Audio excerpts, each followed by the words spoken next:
Hello, everybody. Welcome to our ITpreneurs COBIT 5 Foundation, the Gary Hardy Approach webinar. We'll start now. I see that a lot of people are still signing on. We have a little introduction, so that's fine. My name is Lawrence Gunneweg. I'm a COBIT product manager at ITpreneurs. We develop COBIT study materials, training materials. And I would like to start by thanking you all for joining this webinar. We always intend to bring you the best training experience and the highest results, of course. So we figured it might be a good idea to explain how we do that. And our goal of this session is to introduce you to our new COBIT 5 Foundation materials and also to explain the rationale behind the design, of course. To keep it interactive, we'll drop a few polls every now and then, also to see, how you're thinking about this subject, and which will help us to better adjust the presentation to you. And if you have questions, just ask them in the toggle menu on the right of the webinar tool. It's very easy. We may save them up for the end, but if they're really related to this subject at that time, then I'll break in and ask Gary the question directly. All right. Going to the introduction of the speaker. So Gary Hardy, he's going to actually present the webinar, and he's the lead architect and master trainer of the ITpreneurs COBIT portfolio, among others. Gary has a lot of experience, if I may say, 30 years in the IT industry, and he's recognized globally as an expert and thought leader in IT governance, risk management, and performance improvement. He's a long-standing member of ISACA. He's one of the lead authors of the COBIT standard about 19 years ago, I think. Past board member, UK chapter president, and a regional vice president. A lot of fancy titles, Gary. So over the next hour, Gary will explain our approach to solid COBIT 5 foundation training. What do people really need to know to learn to effectively work with COBIT? And he will go into the details of the COBIT 5 foundation training course, syllabus, and the exam. So at this point, I would like to hand it over to you, Gary. Greetings, everybody. Nice to be able to do this webinar today for you. I'm based in Cape Town, sitting in a really hot room at the moment, so I'm not sure what the weather's like where you are. Let me just quickly go through basically what I want to try and cover today. Quite a bit of this is really discussing the whole approach to what kind of training we need and what, from my experience, users expect from COBIT. And obviously we've got some people today who are brand new to COBIT, as well as some that have used COBIT before. So we're going to talk a little bit about what COBIT 5 is, especially for the new people, just to give you a feeling and an introduction to what's special about COBIT 5 compared to previous versions. We'll talk about the syllabus that's been established for the COBIT 5 Foundation, because I guess everyone, well, hopefully everyone is aware that this is a new initiative, in the sense that APMG have been appointed the accreditation body for COBIT 5 and COBIT training. And this is the first time that's ever happened. We've never had in the past like an accredited scheme. So for the first time we have an official syllabus, and I'll be talking about that and some comments I have and how that relates to what we are providing as training. I'll also talk a little bit about the exam, and then towards the end we'll talk about other courses that are likely to come through later this year. As Lauren said, please ask questions. You can post questions and register, comments through the chat window. And at the end, we should have some time for some live questions as well. So I hope we can make this interactive.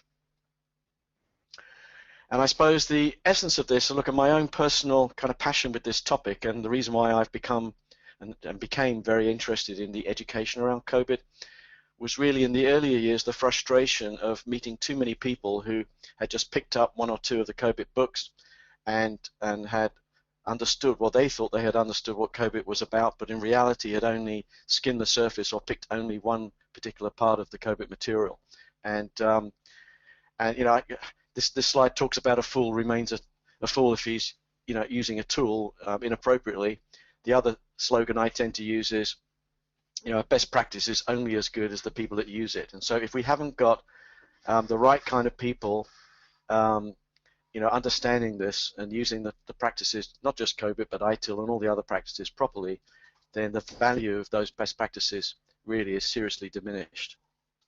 So from my perspective, understanding COBIT materials and going through a foundation training class obviously is not intended to be becoming a super expert or trying to teach all of the advanced angles, but it should equip those people with sufficient knowledge to understand how to use and apply the COBIT material in practice, be able to discuss with others what the content of COBIT is all about, and then be able to apply it at work as a foundation.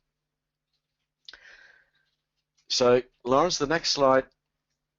All right, so we had another poll at this point. Please take a few seconds to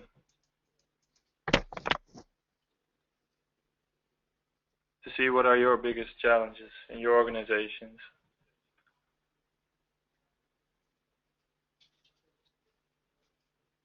People are voting, 30% of the people. All right, interesting. It seems like most people have a fairly big challenge with the management buy-in option. All right, I'm closing the poll. I'll share the results just for you to see them all.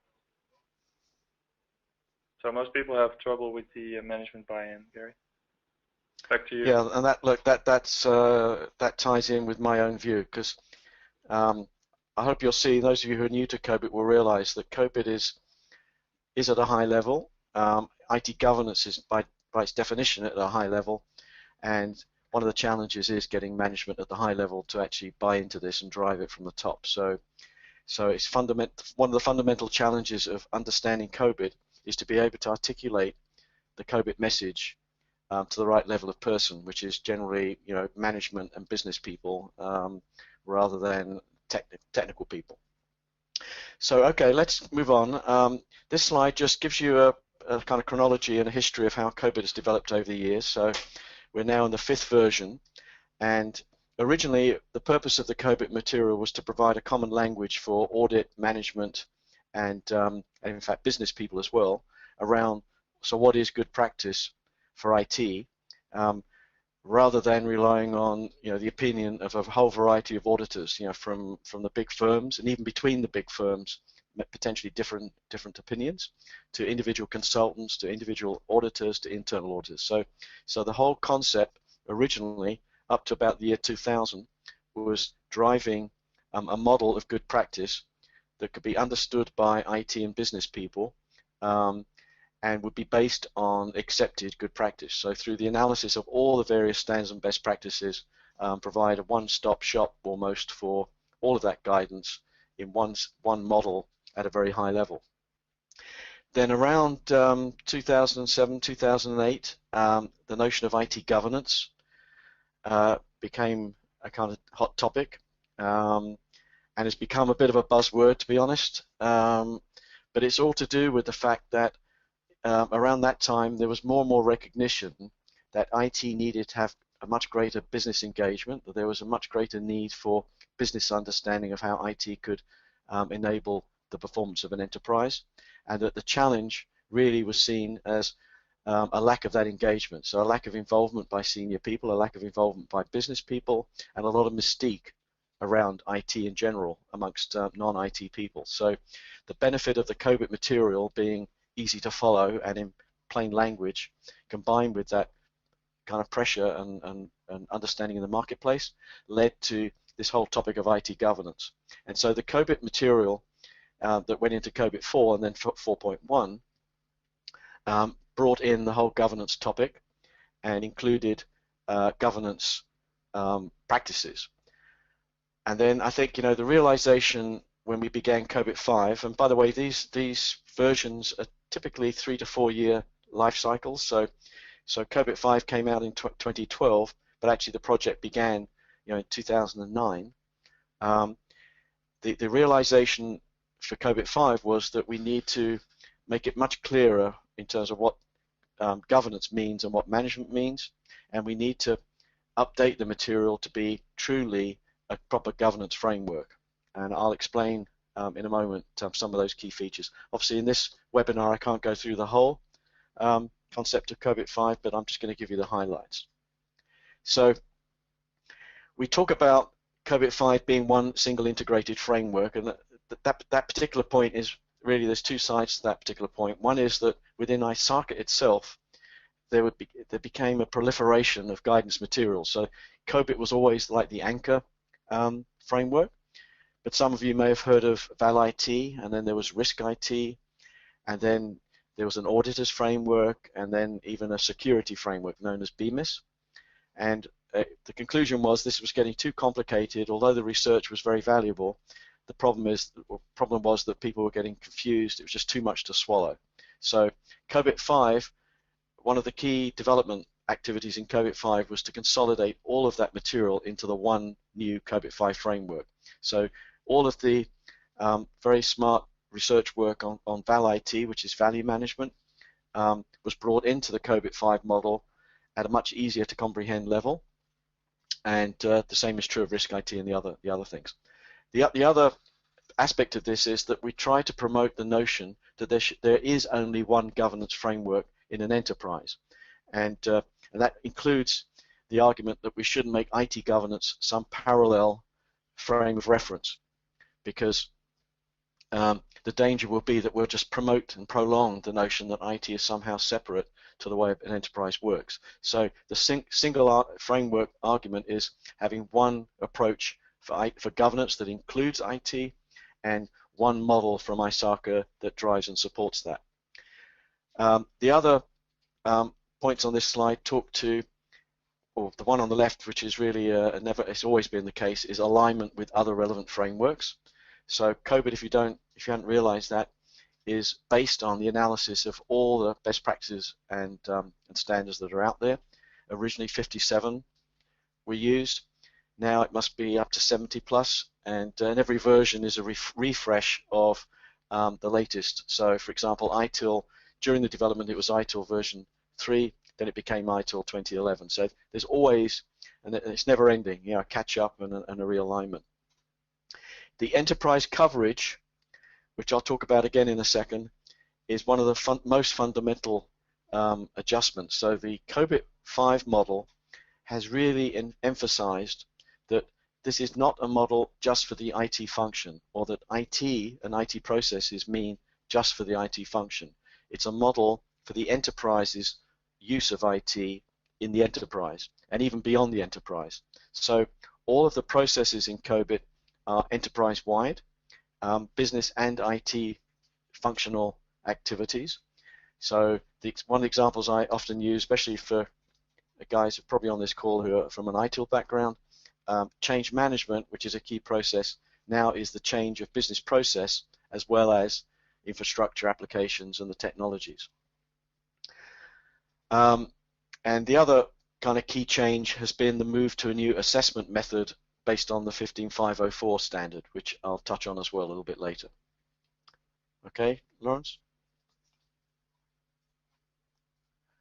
So the enterprise-wide perspective means that the COBIT 5 model, which has been based on, as I say, the latest guidance, so includes governance standards and governance thinking, as well as IT best practices and of course non-IT best practices like project management, has now presented one view of all the processes that would take place in an enterprise where IT is part of the equation. And interestingly, as that model evolved and as we were building the materials, frequently IT ended up being dropped from the title. So for example, rather than talk about managing IT strategy, we talk about strategy. For continuity, it used to be IT service continuity, now it's business continuity. And in fact, the majority of the process titles do not have IT in the title, because in today's enterprise, and we talk about the pervasiveness of IT in today's enterprises, IT is just simply part of everything that we do. So if we ought to accept that that's the case. And so when we're talking about best practice and how to govern and manage IT, what we're really talking about is how to govern and manage the enterprise with IT in mind. It's a very subtle but very important distinction. So you'll see when you get into the COBIT material that the process model is seriously different to the previous process model. I mean, we've got new processes. It looks similar, there's a new domain for governance, but all of the processes have been reworked top to bottom, end to end, to give complete coverage. So that's an important thing to remember. Next slide. So currently there are 3 core publications. What's known as the COBIT 5 framework, then what's known as the COBIT 5 enabling processes guide, and the COBIT 5 implementation guide. Previous users of COBIT who remember COBIT 4, 4.1, that's very similar to the COBIT 5 enabling processes guide. So this is the book that contains all the process guidance, and behind every process, all the best practices. And this is the book that everyone uses day by day as the reference book for good practice. The COBIT 5 framework is a definition and a description of what COBIT 5 is, and includes what are known as the COBIT 5 enablers, all of the things that can enable good governance. And I'm calling this the theory because it is really the theory of the COBIT model.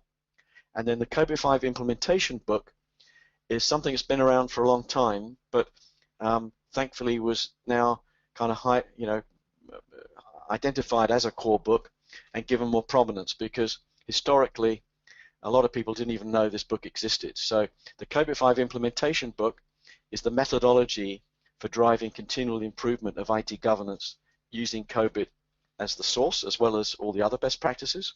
For ITIL guys, it's very similar to the 5th book, the Continuous Improvement Lifecycle book of ITIL, and it's based around a commonly accepted continuous improvement lifecycle.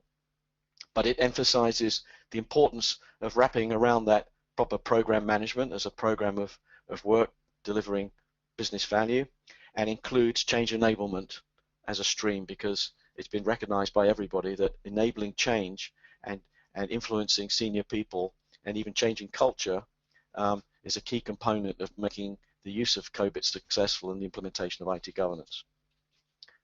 Okay. So from my experience, and look, I suppose my own personal experience has been a combination of doing educational programs. So I've probably trained now upwards of 1,000 people over the years, including, by the way, more and more business people, combined with consulting work, which increasingly is more and more to do with implementation and less to do with assessments. It's the trend now is let's get moving with implementation, and let's use assessment as a way to identify gaps and come up with an implementation plan, as opposed to doing heavy assessments that are akin to an audit or an opinion type of an assessment.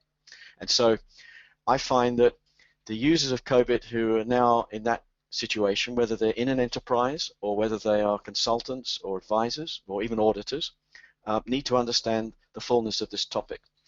So the scope that we drive on our training is initially positioning all of this in the context of a typical enterprise. So we begin with describing and discussing typical challenges and issues, what in the COBIT material are called pain points and trigger events, things that are driving management's concern and may be seen as management problems, which typically then become the drivers behind the desire to actually do something and make a change and drive from the top a commitment to transforming the effectiveness of the governance and then management of IT. Then understanding what we mean by IT governance and management, because those topics are loosely used and not always well understood. And it's not that every country or every sector has exactly the same meanings, but it's important that we at least get on a reasonably sound footing in terms of what they do mean and on a good understanding of that. So we include that kind of explanation and learning. And then we're into COBIT 5 itself, what the framework is, what we see as the scope of the COBIT material, what the key concepts are. In COBIT 5 language, what the principles of the COBIT 5 framework are and what the enablers are, the different things that can enable good governance. And these are various things like skills, organizational structures, policies, and so forth, as well as process. But then we include good discussion around the process model and the process guidance, because in reality that is what everyone uses. The only guidance truly from ISACA that you can use in detail is the process guidance. And indeed, the process guidance drives all of the other enablers as well. So we include good coverage of that. And then we have a good discussion around the assessment method. The assessment method is a completely new departure from the previous assessment method. Both are sort of maturity assessment methods. Previously, it was based around the CMM type way of thinking. Now it's based around the ISO 15504 process capability assessment model. And so, you know, for people who have used COBIT before, this is quite a challenge because of investment in a previous way of thinking. And so we in our training, we cover both the old and the new methods, and we discuss the impact on old users of COBIT 4 and how they can transition to the new method, and also how they could even carry on using the old method with COBIT 5 if they wish. Okay, Lawrence? So let's move on now to the official syllabus. And so this is the first time there has been an official syllabus properly organized. From my side, it's not ideal. I find, in my view, is that it's a little bit too focused on the theory, and indeed even memorizing certain theoretical facts. This syllabus shows you where the percentage of the questions are in the exam in relation to the syllabus, and it's heavily oriented towards the enablers and the principles. Obviously, quite an emphasis on the capability model, which is the new process assessment scheme, but you'll notice nothing focused on the process or the process model or the processes book. So this is a little bit of a challenge. The exam is only focused on the framework book and the outline of the assessment scheme, and that is the only reference for the exam and indeed officially for the course. So if we move on to what we're doing, so what we have basically done is put together a classroom course that we feel covers what we believe to be the key understandings of the terminology, the basic concepts and the core principles of COBIT 5, as I said before, to equip people with an understanding of how to understand and use COBIT in practice. Obviously, we need and we must include coverage of the material that's necessary for the exam, but we have basically decided to add more than just the core material. So I think it's probably fair to say that our course is probably quite a lot different to most other providers of this training, in that we go beyond the foundation basic curriculum. It can be a 2 or 3 day class, and I'll come on to that. So in my view, if we're going to use training to equip people to get the value from the COBIT materials, we need something which helps them adopt these good practices in a sustainable and properly supported way. We know it's going to help them, well, it needs to help them use the material to actually add value in their enterprises or for their clients or their customers or even their audit clients.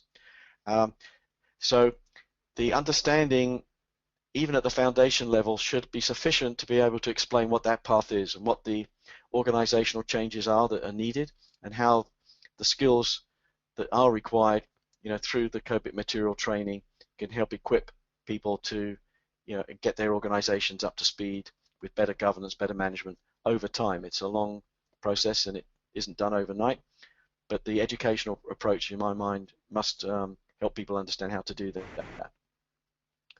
Okay? So Lawrence, go back to you. Yeah, we'll do another quick poll to see what's the most important driver to do COBIT 5 training for you, for your organization. So we're opening up now. So please take a moment to vote.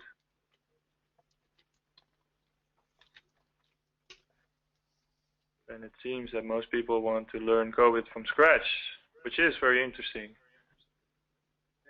So Yep. A lot of new people we found out earlier to the COBIT industry, and that doesn't surprise me, because now with COBIT 5 and APMG also promoting it, there's a lot more attention and momentum for COBIT, and it's going to grow a lot.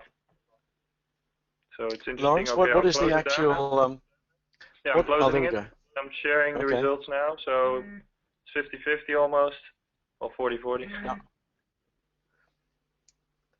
That's good. So look, yeah, my belief is that, and absolutely, I seriously believe that people who, anyone who's done COBIT 4 training in the past ought to do COBIT 5 training, because it is a bit, there's a lot of difference, and I think also there are people, I'm afraid, who did COBIT 4 training that were never trained as effectively perhaps as they should have been. So so that's interesting. Yeah, that ties in with my own view of what's going on. That's good. Okay, so let's just describe here how we go about our training. We've called this a Foundation Plus approach because it is more than just foundation, but it is obviously a foundation class. And so what we try to make sure we've covered in this training material, in addition to being able to understand what you need to understand to pass the exam, is a proper understanding of the context of COBIT in an enterprise, what we call the IT challenges, and how governance is important in dealing with those challenges, and that leads on to why there is a value in using the COBIT material. So it's trying to make sure that everyone who attends these classes appreciates the purpose of COBIT, what it's there to help achieve, and not just the functionality of what COBIT is. The issue of stakeholders and the issue of strategic alignment is a very, very valuable component of the COBIT guidance, and is a key part of the process material. It's basically how to align the importance of process to business needs and business objectives, as well as pain points and risks that have been suffered in the past. And that's known in the COBIT sort of lingo as the goals cascade. And it's all to do with aligning and understanding the role of stakeholders. So this is another key area that's very, very important. And then, as I said, and I've mentioned already, of course, the importance of the process model. So in our training, we introduce the process model. We introduce the type of processes that are in the process model. Obviously, we're not going to teach the detail of every process or try and go down in great depth, but we do go through all of the processes and explain the objective of every process and the type of scope it covers. And then we pay quite a lot of attention to the content of every process, which is standard content, and includes, in addition to best practice, so practices and what are now called activities. COBIT 4 users will remember control objectives and what we'll call control practices. Those are now known as practices and activities. And very important features like RACI charts, which are very, very popular and help organize roles, responsibilities. And then obviously we talk about the assessment approach, but we do put it in the context of, so what does this mean for COBIT 4 users? What do COBIT 4 users need to do to transition to the new method? And how can they, if they wish, carry on using a CMM approach, even if you're adopting COBIT 5, which is certainly possible and popular. Okay? So in terms of 2 or 3 days, and look, I think the experience has been that obviously some people find it difficult to give 3 days. Some people, when they do want to take an exam, they want to have some time to consider the material and do an exam even at a later date. Some people want to do the exam immediately after the training. So what we have done is provide a 3-day class, which is sort of the optimal class for doing the training and the exam. So we have provided a lot of time to absorb the materials. On the 3rd day, a lot of that time is given over to allowing for some revision, for doing some practice exam test questions, for discussing with the trainer any issues that they're not sure about, so that when the exam is taken on the 3rd day, they've had a sufficient time to prepare properly. So the exam, because it's focused on the framework book and the syllabus is clearly, everyone can have sight of what that syllabus is. It focuses on certain sections of that framework book. It puts a lot of focus on what are called the enabler appendices. These are sections of the framework book that describe each enabler, things like frameworks and policies, skills and competencies, things like that. All the different enablers. There's 7 of those that COBIT has defined to be the range of things that you need to drive to get complete coverage of enterprise governance. So the exam asks questions about very detailed points in those appendices. Unfortunately, some of them are simply a memorization of just simply memorizing certain key facts. So the exam preparation does require careful study of the content of that book, in addition to going through the class and doing, the exercises. So the 2-day class is more focused on doing the normal training. It does allow for, as an option, doing the exam at the very end.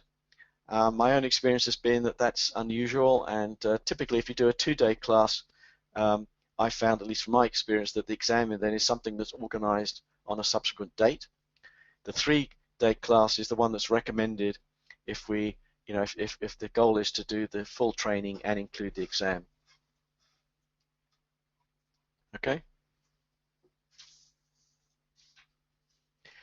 So just so you can see, how we approach this. This is just a list of the modules on a couple of slides. So obviously, having had an introduction at the beginning and getting everyone to understand their different backgrounds, we have this opening module which talks to typical challenges in every enterprise and how governance and management is necessary, or how that links back to overcoming typical management challenges. We then introduce COBIT at a very high level, so which includes understanding really what governance means, what management means in the way COBIT has defined it, and kind of an overview of the COBIT framework. We have 4 assignments or practical exercises in the class, 2 on the first day, 2 on the second day, or third day, depending on the timing. And these are based around a fictitious case study known as Colwick. When we run these in-house, we typically align it more to the in-house enterprise, so it's made much more relevant. And so the first assignment talks to, what are the challenges in the case study. Then we talk about the enablers, and this one we have to dwell on in some detail because of the exam. And then move on to stakeholder needs, which introduces the whole goals cascade approach, and how stakeholders help to drive enterprise objectives, and how those objectives and those needs need to be considered when focusing on where to use COBIT in practice and which processes are important. Because basically this is very important in the context of scoping where to actually put effort, and is one of the key tools in the COBIT approach and even the governance approach that even cascades onto the implementation of other best practices. And I think, I don't know if you spotted in the introduction, but one of the things I've recently created, and it's going to be published later this year, is the ITIL COBIT interface guide. And this is how COBIT can help drive from a business end down a focus on service management and a buy-in on service management from a business perspective, and how to focus and scope service management improvement using ITIL with business objectives in mind. So it plays heavily to this particular point. Then we introduce the enabling processes, so the overview of the process model and describing the fundamental principle of the full enterprise approach, the end-to-end coverage, and why that's important from a business perspective. And then if we go to the next slide, we then have another assignment that uses the stakeholder concerns and the IT governance principles from the COBIT model to help understand how those would apply in practice to the case study or to the in-house enterprise environment if we're doing an in-house approach. Then we have a couple more models that go through the processes in more depth. So the number 7 basically goes through every process and explains the scope of every process at a high level. And then the 8th module goes through, for one process, the components completely, so that the users understand the value of the process practices, the process activities, what are known as inputs and outputs for every process, and key deliverables from every process or artifacts, and the RACI charts, which provide guidance for every practice, for every process, in terms of who are the role players, who's responsible, who's accountable, and so forth. And everyone who's been working in the governance space has concluded that if there's one key weakness that drives nearly all of the governance and management problems, it's a lack of accountability and a lack of ownership and a lack of clarity around roles and responsibilities. It's almost the root cause of pretty well every weakness. And so, we feel it's very important that principle be understood and the value of the RACI charts be explained. And the last part of the components are what are known as the goals and metrics. So it's suggested process goals and metrics, which tie back to IT goals and metrics, which then tie back to enterprise goals and metrics. And this has always been a key feature of the COBIT model to help drive good performance management. And then the last module explains the new process capability method, the 15504 method, and explains the old method, how that, the reason why there's a difference between the old and new method and the reason why they are completely different, and then explains for people who are familiar with the old method how that would affect them, and if they want to carry on with the old method, how they could do that. So if the class is full of people who are not COBIT 4 users, then typically that would be dropped. It's kind of unnecessary to explain all of that. And then the rest of the class is exam prep and practice. Okay. So in terms of ITpreneurs materials, and this is typical for all ITpreneurs courses, there's an instructor guide and a student guide. So the instructor guide and the student guide are similar. The only difference is that the instructor guide obviously guides the instructor in terms of how to organize assignments and how to facilitate the interaction with the students. Both guides contain obviously the slides, but also contain what we call speaker notes.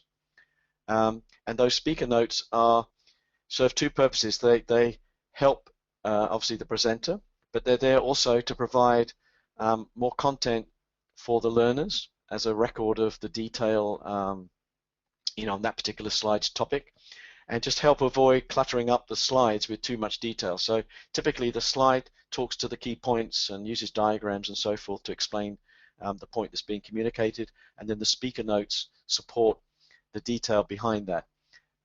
So the student and the instructor have identical material from that perspective. We think that's the best way to do things. There's a sample exam, which is the standard sample exam. So that's used obviously for practicing the exam. The syllabus for the course and the exam are part of the materials. That's freely available to everybody, so there's no mystique around what the official syllabus is focused upon in terms of topics and where the references are in terms of the COBIT books that support the syllabus. There's a first aid kit, which is just a handy reference of key facts that we've always done with most of our classes, and so there's a COBIT 5 first aid kit, and obviously all those materials are there for instructors to use to help drive their classes. Okay. So look, we're coming to the end now of what I wanted to talk about, and I just wanted to share, these are just a few of the comments I've had back from the people who've been on my classes, which have always made me it's like reinforcing every time my own feelings about all of this. So over the years I've been doing this, it's now, let me think, it's coming up to 10 years. It's like, I think compared to ITIL training or Prince2 training or any of the other best practice training, the difference with COBIT is that for most people, the concepts are new. It's not technically difficult, it's just conceptually different. And so understanding these concepts and working on a much higher level, is new. And so, and also that there's more to the COBIT material than just what people used to call just the control objectives. It's a broader set of guidance materials than a lot of people have realized, including the implementation methods. The business side of this is very interesting.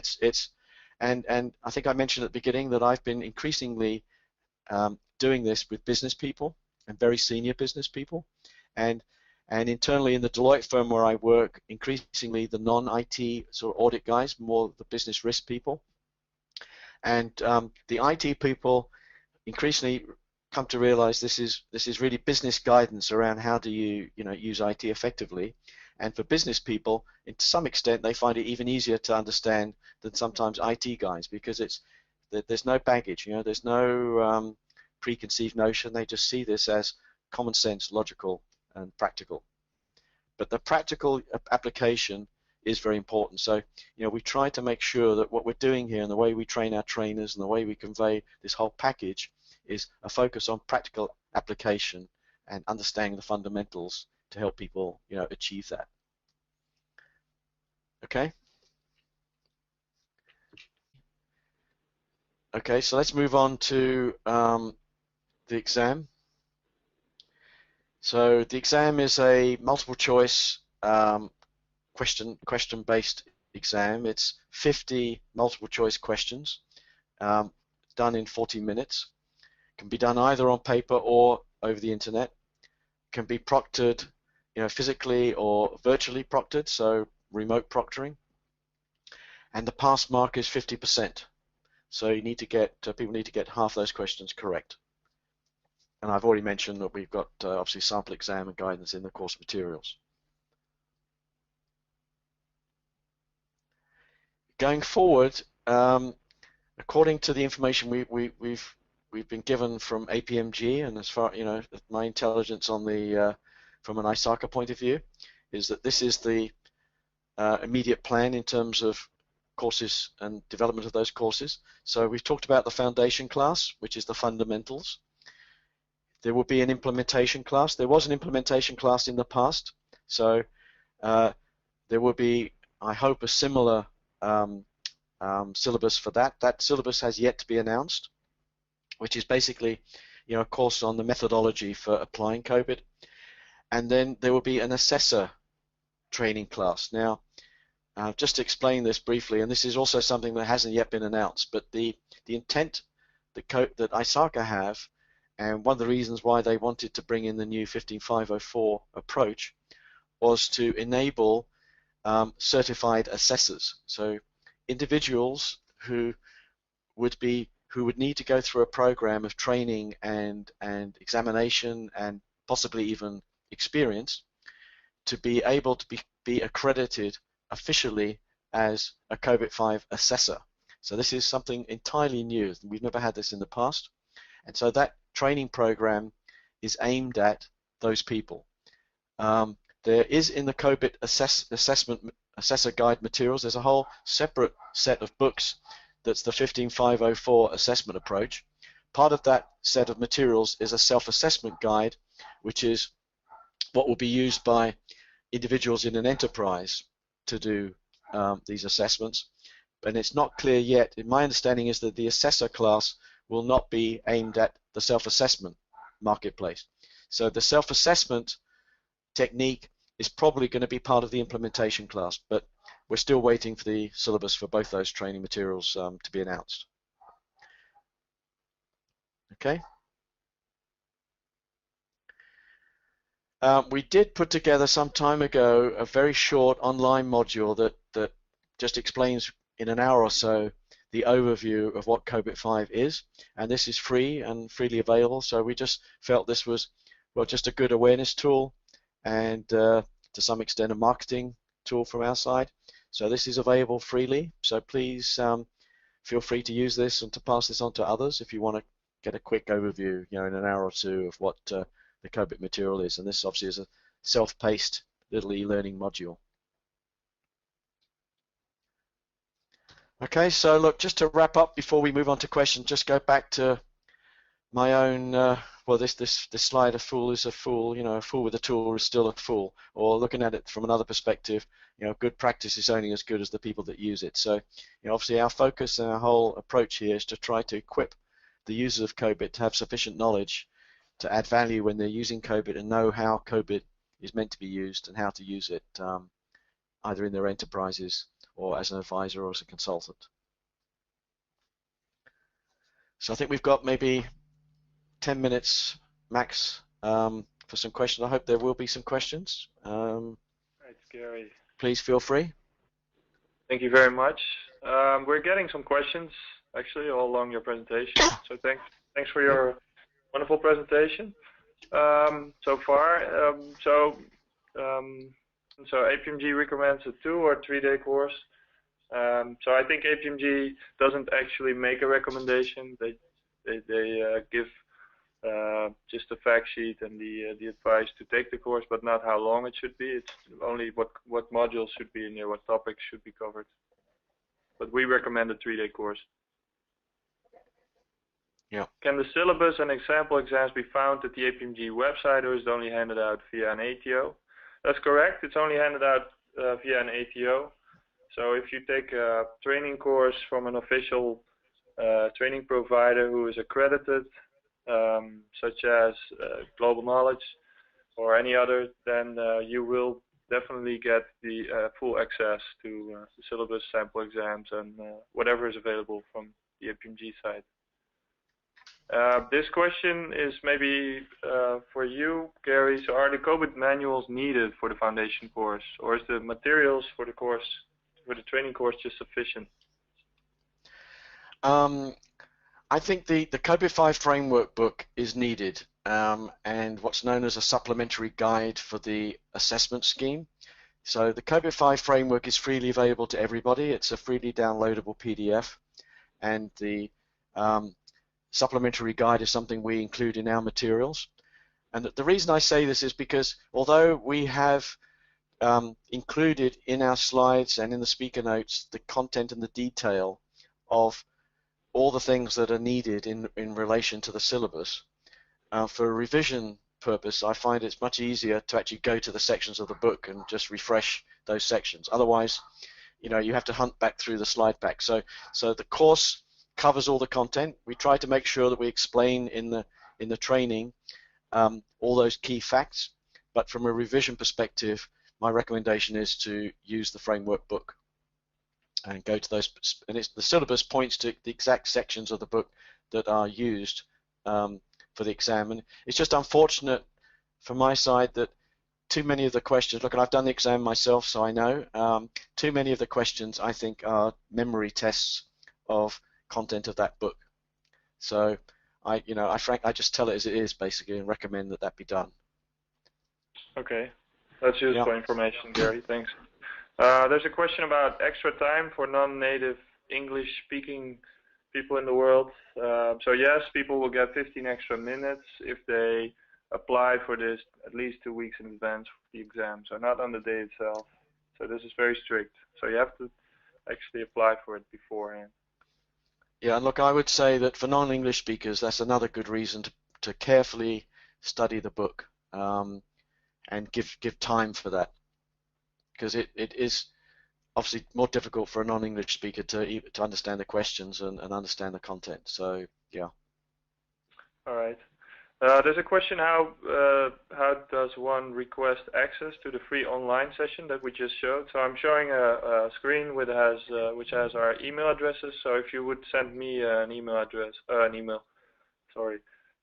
I will give you access to that online e-learning, let's say, awareness course. It's not really a course; it's more an overview. But just drop me a message. I have done previous COBIT 4.1 version foundation. Should I do the regular course and exam for COBIT 5? So basically, should he redo COBIT Foundation? Yes. Yeah. Look, in my opinion, yes, because there's a lot of differences between COBIT 4 and 5. It doesn't mean it's like everything that evolves. It's not that everything you've done before is lost. It's just that there are a lot of new concepts and new features. And my view, for the sake of 2 days training, I think it is very important to do it. Yeah. If your role is, if you're kind of someone who's focused, I guess even listening to this webinar probably means you are, interested in the topic. So if you take the topic seriously, I think it does need, to do it again. Right.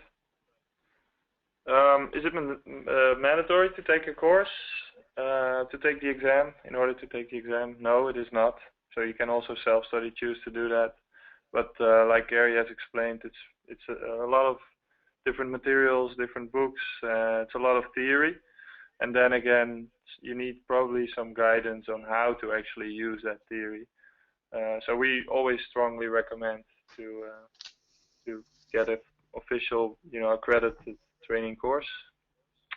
Because what did you say again, Gary? A best practice is only as good as the people using it. Yeah, look, and to be very frank, people who know me know I tell it as it is. The exam and you probably guessed from, pick this up in the way I presented this, that the exam and the syllabus, unfortunately, are testing quite a lot of theory, a good chunk of which in practice isn't actually used or isn't that important, but doesn't include a lot of stuff that you ought to know if you want to apply COBIT in practice. So if all you're interested in is a piece of paper, then fine, just do the exam. But if your goal is to understand COBIT and be able to apply it as a practice, then really I recommend doing the training. And the exam obviously is a way of focusing people to pay attention. But the way the current syllabus has been structured, it's not covering all the things that I believe should be understood. So, that's the way it is. Okay. Currently. So, Gary, why has there been a delay in the production of the other COBIT books, I would say, materials? Do you know that? Okay, well, let me explain where so the 3 books I mentioned at the beginning are the core 3 books. Another book was published last July, which is known as COBIT 5 for Security. So this is the pattern going forward. So the COBIT 5 for Security book, which is extremely good, by the way, basically takes the process book, and it's exactly pretty well the same as the process book, but now for every process has security-related activities. And then at the front of the book, there's guidance on, so what is security, what does it mean, how do you explain this from a business perspective. There's a project going on right now, which is COBIT 5 for Assurance, which is aimed more at the auditor community. And there's a research project going on also to do with what's known as the information model. So the core books are the base books, and the majority of people will use the core process book as the master reference book. And then over a period of time, ISACA will be developing kind of spin-off books, but they all go back to the process book. So the COBIT 5 for Assurance, the COBIT 5 for Security, there might be a COBIT 5 for Value or a COBIT 5 for Risk book. They will all be based around exactly the same model with exactly the same structure, but with additional focus on that particular subtopic. And it's just the way ISACA have to plan these things and budget them and assemble teams. It's a progression, so it was going to happen over a period of time. And I'm not sure what the current plan is actually, but all I know is that security was done, assurance is underway, it's well underway, I understand, and the information model is more of a research exercise. So I think we need to see how that research unfolds before any deliverables get determined. Right. And do you know who in the enterprise world is talking about COBIT? Any of the major business schools? I don't like for me in the enterprise world. It's not for me. It's not so much the business schools. It's more the bodies. Look, and I think everyone knows I'm based here in South Africa, which just happens to be a little unusual as it happens in that this topic is taken very seriously here. So in this country, it's all being driven via what's known as the Institute of Directors and so corporate governance guidance so it's more coming out of the business community through their governance bodies as well as from the government. So the government here have issued national policies and guidelines, and the private sector has done it through a corporate governance code. In other countries, it's kind of odd that South Africa is a little bit unusual with this, and there's perhaps, probably is a step ahead of a lot of other places. In terms of, I don't see yet this really strongly coming through from business schools. I wish it was. If there's something I'm unaware of, I'd love to know about it. It's gradually getting into the agenda for IT, training and obviously audit and accounting training and degrees and so forth have included this for some time. So the enterprise, the thing that I'm focused on totally is it's all to do with board awareness. It's the senior management executive level awareness of this topic, and in their particular community, the recognition of this is important, and so it can depend on sectors as well, like health and so on. Will have a focus. Same in finance. But any intelligence on that, anyone? Yeah, it'd be nice to know. Here's a question about the certification path for the assessor course. So I'm just going back real quickly to that diagram, and as you can see, the foundation is always a prerequisite for any advanced course, but then, you know, within the advanced course, you can, it's not like there's a path. At this point, they haven't announced like a master or anything, so the advanced levels is just the implementation and the assessor, and you can take them both or you can take them separately, but you will need the foundation, even though you're already 4.1 foundation certified or 4.1 advanced certified. So they haven't really communicated anything about that, but we are actually in the process of developing a one-day virtual blended course for those who are already 4.1 foundation certified and who are interested in getting into the implementation course for COBIT 5, but they are seeking, let's say, a fast track to get into there, because they basically need to update their knowledge and they need to pass the foundation exam just before they can start the implementation. So that's going to be a one-day virtual course or two sessions of 4 hours with some self-study, passing the exam, and then 2 weeks later probably getting into the implementation class. But we'll communicate more about that later on once we have finalized the design of that. Is there increased alignment with ISO 38500? It's a question here. Do you mean 38500? 38500, so, yes. Sorry. Yeah. So 38500, yeah, absolutely. So ISO 38500, which was published in 2008, is the ISO standard for IT governance, and so that was the standard that was used to define in the new process model the governance, what's known as the governance so-called area or domain. So if you're familiar with ISO 38500, it talks to what are known as evaluate, direct, and monitor approaches. And so in COBIT 5, the governance layer, which is this higher level domain of 5 processes, all have evaluate, direct, and monitor practices. So that domain was aligned exactly with the ISO standard. Yeah. Perfect. Okay, we're running out of time. We're already past the hour. So all of the other questions coming in, we'll address them separately by email, or please, again, use our contact details to send us any additional questions that you may have after thinking about this webinar or maybe rewatching it. So thank you very much for joining, to all the people who participated in this webinar. We hope that you are all very inspired to follow the COBIT 5 Foundation training and to also see how that will improve your daily skills, you know, in your work, and to improve working with COBIT and the enterprise, let's say, alignment with IT. So thank you, Gary, for your time and for your interesting presentation. And pleasure. Yeah, if nothing else, then I would like to close the webinar by now. Okay, thanks everyone. Keep in touch.